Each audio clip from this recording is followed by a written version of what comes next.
2 Samuel chapter 5. Then all the tribes of Israel went to David at Hebron and told him, "We are your own flesh and blood.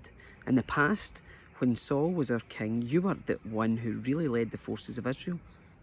And the Lord told you, you will be the shepherd of my people Israel. You will be Israel's leader." So there at Hebron, King David made a covenant before the Lord with all the elders of Israel, and they anointed him king of Israel. David was 30 years old when he began to reign, and he reigned 40 years in all. He had reigned over Judah from Hebron for 7 years and 6 months, and from Jerusalem he reigned over all Israel and Judah for 33 years.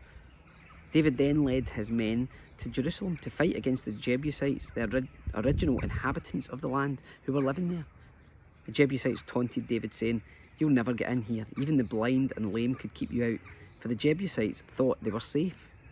But David captured the fortress of Zion, which is now called the City of David. On the day of the attack, David said to his troops, "I hate those lame and blind Jebusites. Whoever attacks them should strike by going into the city through the water tunnel." That is the origin of the saying, "The blind and the lame may not enter the house." So David made the fortress his home, and he called it the City of David. He extended the city, starting at the supporting terraces and working inward. And David became more and more powerful because the Lord God of heaven's armies was with him.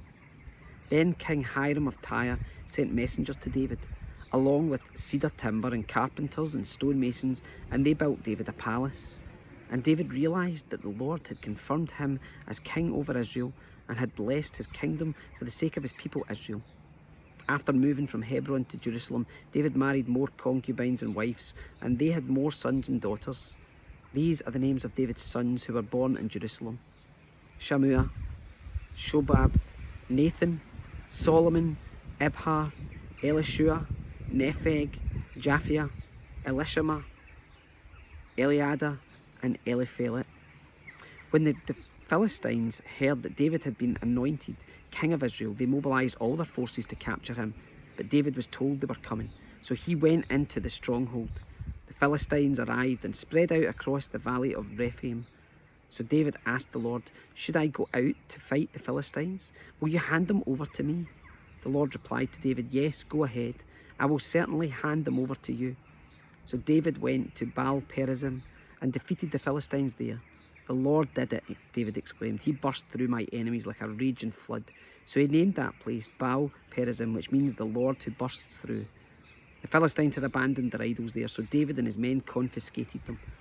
But after a while, the Philistines returned and again spread out across the valley of Rephaim. And again David asked the Lord what to do. "Do not attack them straight on," the Lord replied. "Instead, circle around behind and attack them near the poplar trees. When you hear a sound like marching feet in the tops of the poplar trees, be on the alert. That will be the signal that the Lord is moving ahead of you to strike down the Philistine army." So David did what the Lord commanded, and he struck down the Philistines all the way from Gibeon to Giza.